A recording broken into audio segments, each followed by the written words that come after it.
नमस्कार. माझं नाव जयदेव घनश्याम हमाने. मी पिंपरी चिंचवड शहरामध्ये थेरगाव या ठिकाणी राहतो आहे. खेळ आणि खेळाडूसाठी आपल्याला आपला स्वतःचा विकास करण्यासाठी मानसिक, बौद्धिक आणि शारीरिक ह्या तिन्ही गोष्टीचा जर विकास करायचा असेल तर खेळ हा सगळ्यात महत्त्वाचा भाग आहे. खेळाडू बनायचं असेल तर तुम्हाला सातत्याने सराव आणि सातत्याने प्रॅक्टिस केल्याशिवाय तुम्ही खेळाडू बनू शकत नाही. खेळ करण्यासाठी तुम्हाला सगळ्या गोष्टी त्याग करायला लागेल, ध्यास घ्यायला लागेल. आता खेळ म्हणजे तुम्हाला काय वाटेल, फक्त एकच खेळ वाटेल, क्रिकेट म्हणतो आपण किंवा फुटबॉल म्हणतो. पण वैयक्तिक खेळ खूप आहेत, जसं की कुस्ती आहे, तुमचे मार्शल आर्टचे फील्ड्समधले हे खेळ आहेत, असे अनेक खेळ आहेत. तर त्या खेळाला तुम्ही जर जोपासलं तर तुमचं शारीरिक आणि मानसिक, बौद्धिक हे तिन्ही गोष्टीची वाढ नक्कीच होणार आहे. पाहतो आपण आत्ता सोशल मीडियामध्ये प्रत्येक मुलगा हा सोशल मीडियाच्या आहारी गेलेला आहे. पण जेव्हा स्पोर्ट्स हा जेव्हा विषय येतो तेव्हा ह्या सगळ्या गोष्टी मागे पडतात आणि तुम्ही जर स्पोर्ट्स करत राहिलं तर तुमचं नाव नाही तर तुमच्या शहराचं नाव, तुमच्या देशाचं नाव आणि तुमच्या आईवडिलांचं नाव, ह्या सगळ्यांचं नाव जर तुम्हाला पुढे न्यायचं असेल तर खेळ हे एक माध्यम आहे. तुमच्यासारखाच मी पण एक खेळाडू. मी पिंपरी चिंचवड शहरामध्ये 1993 साली आलो. त्या टायमाला म्हणायचे की आशिया खंडातली श्रीमंत महानगरपालिका पिंपरी चिंचवड. आणि अशा ह्या पिंपरी चिंचवडमध्ये काही कामानिमित्त मी आलो या ठिकाणी आणि काम करता करता खेळाचे, संरक्षणाचे धडे, मार्शल आर्टचे धडे मी घेत गेलो. जेव्हा मी ब्लॅक बेल्ट झालो तेव्हा कळलं की देशामध्ये आपल्याला आपले स्वतःचं जर शरीर चांगलं करायचं असेल तर मार्शल आर्ट हा एक माध्यम होऊ शकतो. मार्शल आर्टातून काय होतं की आपल्याला पुढच्यावरती कसं नियंत्रण करता येतं, नुसतं हाणामारी करून नव्हे तर आपण फिजिकली, मानसिक आणि एखाद्याला बीट्स करायचं असेल तर आपल्या संवादातून पण आपण मार्शल आर्टात शिकू शकतो. हे मार्शल आर्टचं फील्ड आहे. मी काही नव्हतं त्या टायमाला पिंपरी चिंचवड शहरामध्ये जेव्हा आलो, साधारण काम करायचो 8-8, 9-9, 10-10 तास आणि नंतर 2-3 तास मार्शल आर्टची प्रॅक्टिस करायचो. पहिल्यांदा मला वर्ल्ड चॅम्पियनशिप खेळायचा चान्स मिळाला पोर्तुगाल या देशामध्ये. 2007 साली माझी निवड झाली आणि नॅशनल चॅम्पियनशिप कंटिन्यू मी 2002पासून 2006पर्यंत नॅशनल चॅम्पियनशिप होतो.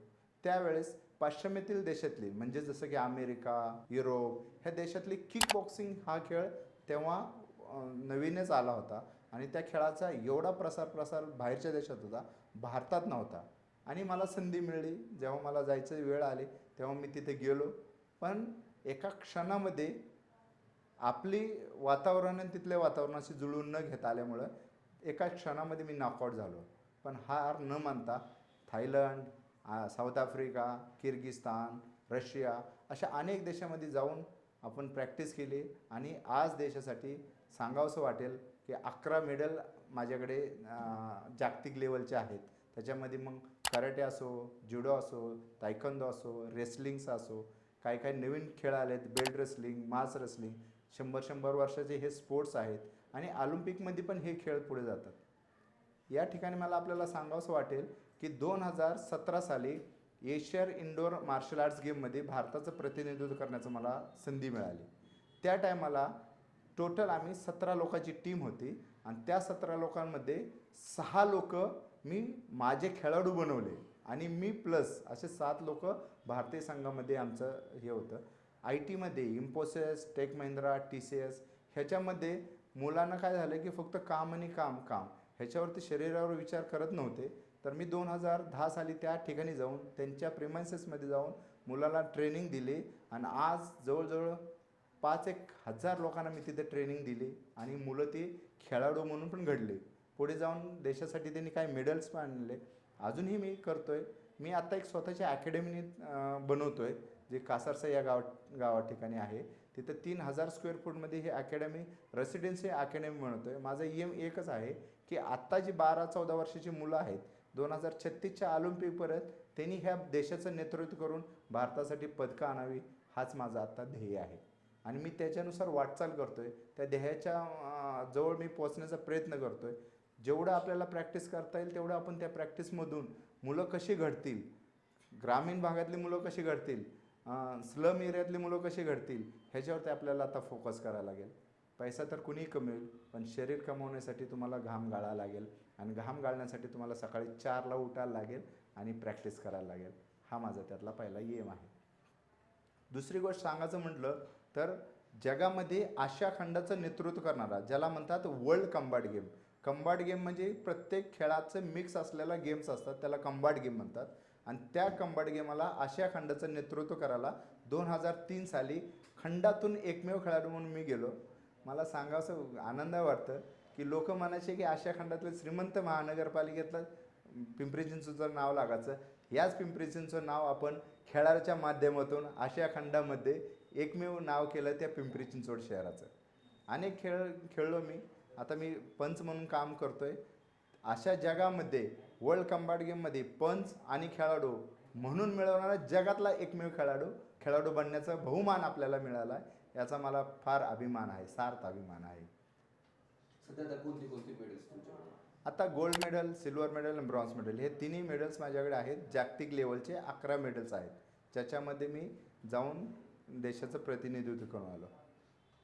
सध्या तरुण पिढीला काय संदेश द्याल? तरुण पिढीनं स्वतःला घडवलं पाहिजे. तरुण पिढीनं मैदानात आलं पाहिजे. तरुण पिढीनं शारीरिक जे खेळ आहेत त्या शारीरिक खेळावरती जास्ती लक्ष दिलं पाहिजे. सोशल मीडियाचा कमी वापर करून शरीराचा जर विचार केला तर पुढे जाऊन तीच तुमची संपत्ती आहे. हे तुम्हाला आत्ता जर तुम्ही विचार केला तरच तुम्हाला त्याचा भविष्यात फायदा होईल. खेळासाठी तरुण पिढीने काय करायला पाहिजे?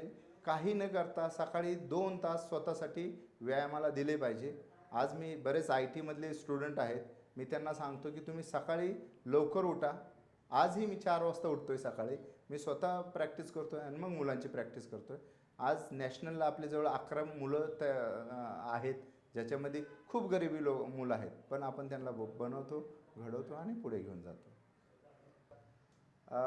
हे जे दैनिक राज्य लोकतंत्र जो पेपर आहे, मीडिया प्लॅटफॉर्म आहे, यांनी असे खेळाडू शोधले की जगामध्ये पिंपरी चिंचवडचं नाव करणारे, आणि त्यांनी मला इथे बोलवलं. त्याच्याबद्दल मी खूप खूप आभारी आहे. असेच अनेक खेळाडू इथे यावे आणि लोकांपर्यंत पोहोचावे, हे माध्यम दैनिक राज्य लोकतंत्रचं आहे. आणि मी खूप खूप आभारी आहे दैनिक राज्य लोकतंत्र आणि त्यांच्या टीमचं, स्पेसिफिक गणेश मोकाशी सरांचं. त्यांनी एवढा वेळ दिला. आज असं वाटत होतं की प्रत्यक्षात भेट झाली आणि असं वाटलं की आम्ही खूप 10 वर्षाचे मैत्री आहे. असे माणसं, प्रेमळ माणसं भेटणं हे खूप आहे. मी त्यांचं खूप खूप आभार आहे, दैनिक राज्य लोकतंत्र आणि गणेश मोकाशी सर. आणि खास करून माझे म्हणतात की समाजामध्ये जे घडण्यासाठी मदत करतात आमचे नंदू जाधव सर, यांनी मला खूप या प्लॅटफॉर्मवरती आणलं. त्यांचाही मी खूप खूप आभारी आहे. आणि माझे स्टुडंट पण आहेत, त्यांचाही आभार आहे. धन्यवाद.